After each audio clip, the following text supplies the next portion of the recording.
यही मेरी आखिरी इच्छा है।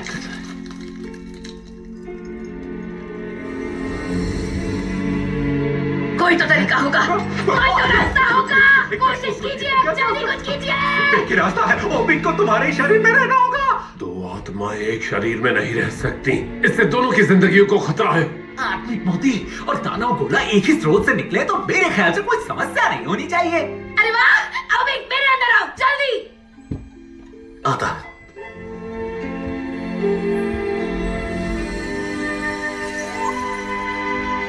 हाँ, बहुत अजीब लग रहा है। ओबिंग तुम हो ना? मैं अंदर ही हूँ। मुझे अंदर से तुम्हारी आवाज सुनाई दे रही है। मजा आने वाला है। ये समाधान तो सिर्फ 7 दिनों के लिए है, लेकिन उसके बाद क्या होगा? यूशु महल की तिजोरी में एक औषधि पड़ी हुई है, संजीवनी बूटी अमृत, जो जादुई चीजों की शक्ति लौटा सकता है। अगर वो हमारे पास हो तो पवित्र कमल फिर से खिल उठेगा।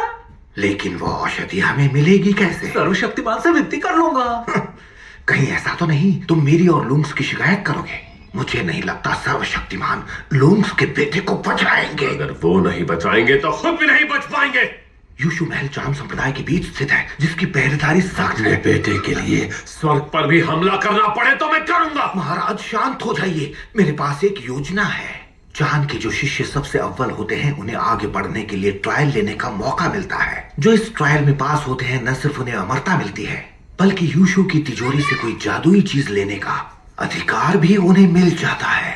तो आपका मतलब उस औषधि को लाने के लिए नेजा उस ट्रायल में हिस्सा ले? ना ना ना ना ना ना ना, नेजा सूर्य शक्ति से भरपूर है, वहां पहुंचते ही ये पकड़ा जाएगा। ओबिंग भी तो निजा के शरीर में है ना, उसकी दिव्यता निजा की ऊर्जा को छुपा लेगी।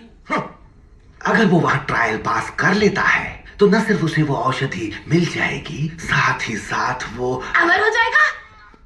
इसका मतलब मैं दानव नहीं रहूंगा। इससे ओबिंग और नेजा दोनों ही बच जाएंगे। अंत भला तो सब भला। मेरे हिसाब से ये सही नहीं है। कोई और तरीका है तो बताओ। सही रास्ते पर चलना सीखो, सर्वशक्तिमान के न्याय पर भरोसा रखकर देखो। मेरी बीवी और मैं खुद रहम की भीख मांगेंगे कि हमारे कर्मों की सजा हमारे बच्चे को ना दी जाए। तुम नश्वर प्राणियों को सिर्फ कुछ दशकों का अनुभव है, मुझे अमरता का भाषण देने वाले तुम कौन हो?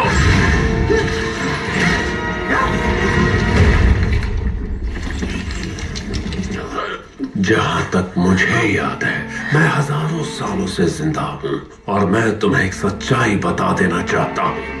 अगर मेरा बेटा मर गया तो उसके साथ जेंजांग पास फिर राख हो जाएगा।